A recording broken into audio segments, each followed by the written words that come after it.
진짜 미치겠네. 진짜 내 보증금 두고 날랐나 이거.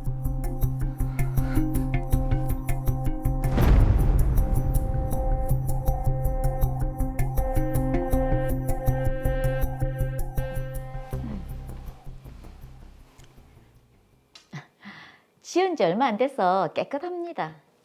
그렇네요. 아직 결혼은 안 하셨다고 하셨죠? 예. 저 혼자 살다가 결혼하면 여기 신혼생활 여기서 하려고요. 신혼생활 하기에도 좋죠? 자기는 어떤데? 우리 결혼하면 여기서 살아야 되는데. 신축이라 깨끗하고 좋네. 그럼 여기로 계약할까? 둘러본 것 중엔 제일 나은 것 같다. 마음에 듭니다. 그 전세 보증금이 1억 3천만 원이라고 했죠? 네, 그렇게 내놓으셨어요. 근데 혹시 뭐 근저당 같은 거 안 잡혀 있죠? 건물 주인이 건물 지을 때 5억 5천만 원 정도 근저당이 있습니다. 근데 이 건물 시세가 10억 정도 하니까 보증금은 충분히 보상받을 수 있습니다. 그렇습니까? 건물주 되시는 분이 재력도 있고 하셔서 그 부분은 걱정 안 하셔도 됩니다. 알겠습니다. 그럼 여기로 전세 계약할게요. 잘 생각했어요.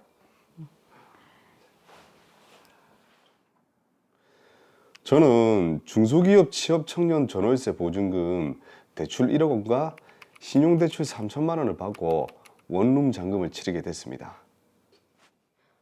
그렇게 저희만의 신혼보금자리를 꾸미고 행복한 나날을 보냈습니다. 오늘 저녁 뭐 먹을래? 자기야, 이제 우리 애기도 갖고 해야 하는데 좀 큰 집으로 이사 가야 하지 않나? 이사 가야지. 애 낳고 키우기에는 좀 좁긴 하지. 그 집주인한테 계약 연장 안 하고 이사 간다고 전화할게. 응, 지금 해라.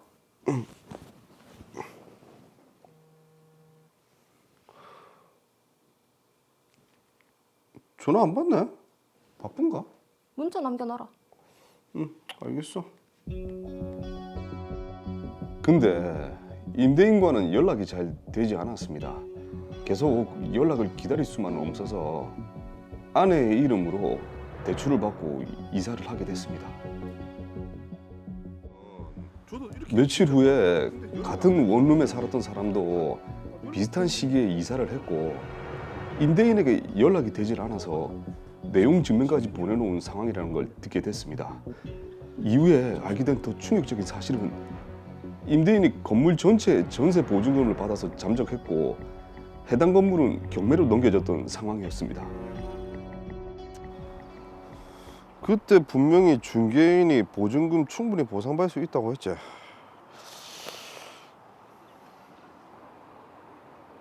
뭐고? 근저당이 8억? 우리 계약일 전이고. 설마 공인중개사와 건물주가 짜고 보증금을 가로챈 걸 알게 됐습니다. 건물주를 상대로 지급 명령 신청 및 민사소송을 진행했습니다. 근데 건물주가 무일푼이라서 보증금을 반환받기 어려운데 설상가상 대출이 연장되지 않아서 1억 3천만 원을 일시에 변제해야 되는 상황입니다. 저는 이 난관을 어떻게 헤쳐나가야 될까요?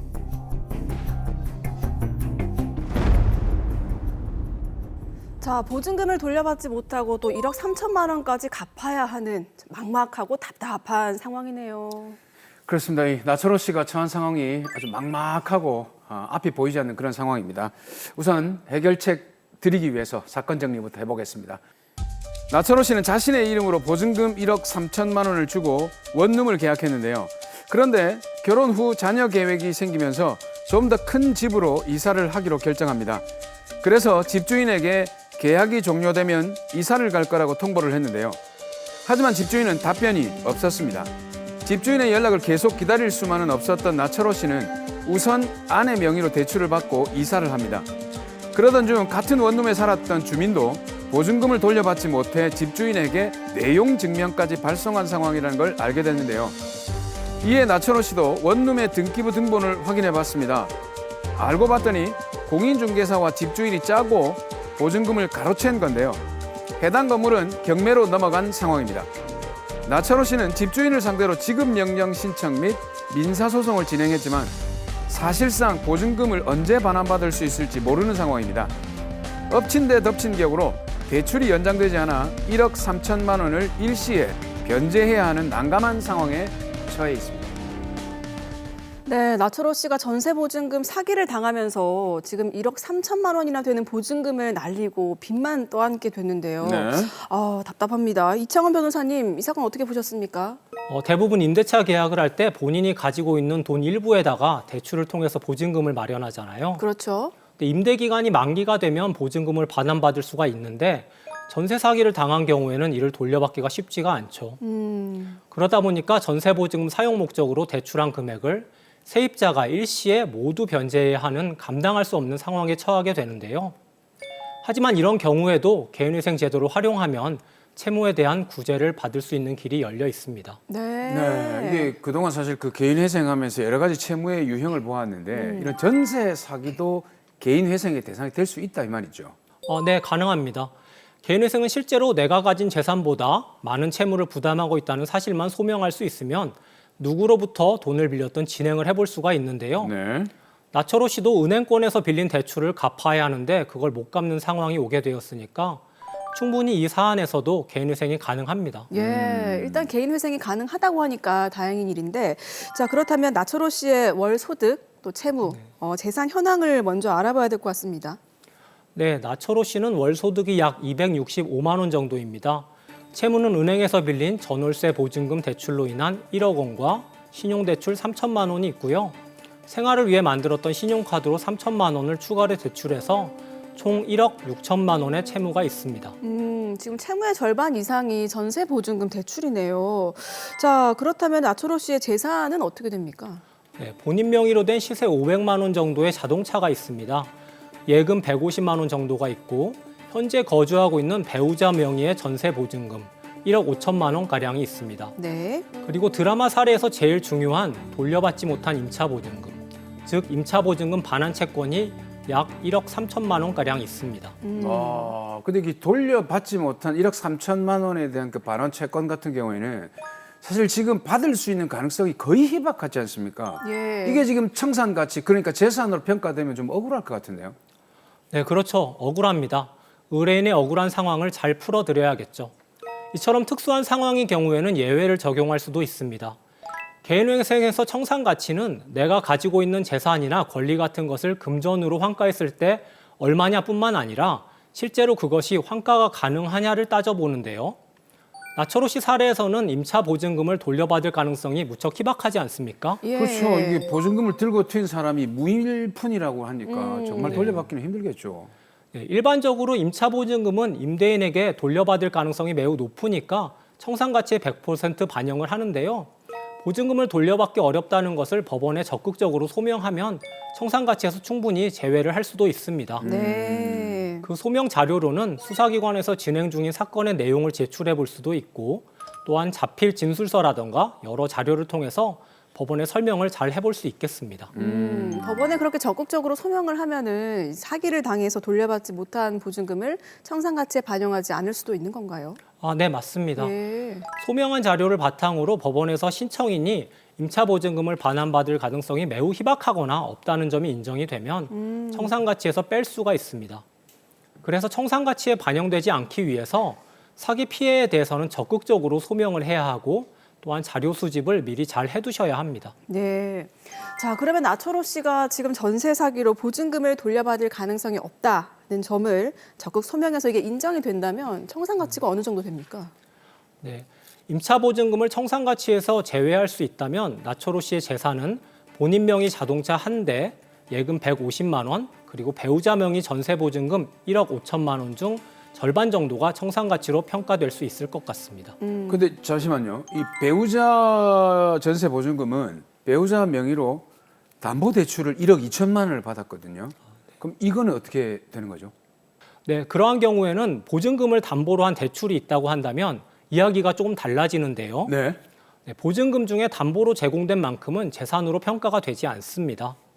그래서 보증금 1억 5천만 원에서 담보대출한 1억 2천만 원을 뺀 3천만 원가량이 재산가치로 평가가 되고 그중 절반이 청산가치에 들어가게 될 겁니다. 근데 저희가 지난 방송에서 서울회생법원에서는 배우자의 이 재산을 청산가치에 반영하지 않는다고 저희가 들었거든요. 네, 그렇습니다. 네, 그리고 또 수원과 부산에도 회생법원이 지금 개원을 했다고 들었는데 네. 나철호 씨 거주지가 지금 부산이니까 부산 회생법원에 신청을 하면 배우자의 재산이 청산가치에 반영되지 않을 수도 있겠네요. 지난 3월 1일 부산회생법원이 개원을 했죠. 하지만 아직 실무준칙이나 처리 방침이 공개된 바는 없습니다. 나철호 씨는 부산회생법원으로 사건이 접수되어야 하니까 배우자 재산은 처음부터 청산가치에서 제외해 보는 것도 좋을 것 같습니다. 또한 나철호 씨는 임차 보증금을 돌려받지 못해서 더 이상 대출을 받을 수 있는 여력이 되지가 않는데요.